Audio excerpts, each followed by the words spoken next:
আলাউদ্দিন আহমদ সাহেব বলেছেন যে আদেশটা দেওয়া হয়েছে এটা একটা অন্তহীন প্রতারণা করা হয়েছে। তার মানে এটা হচ্ছে একটা জাতীয় প্রতারণা দলিল। কে করেছে?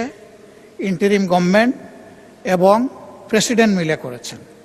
তো এইটা তো জুলাই 13 তারিখ হয়েছে, নভেম্বরের 13 তারিখ হয়েছে, আর ভোট হয়েছে 26 সালের 12 ফেব্রুয়ারি।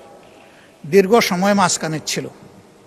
আমরা প্রথমে দাবি করেছিলাম গণভোটটি আগে হোক এবং সংসদ নির্বাচন পরে হোক, কিন্তু বিএনপির দাবির কারণে একই দিনে হওয়ার কারণে ওনাদের গণভোট এবং সংসদ নির্বাচনের দাবিটা সরকার গ্রহণ করার কারণে ওনারা ফরমালি সরকারকে অভিনন্দন জানিয়েছে।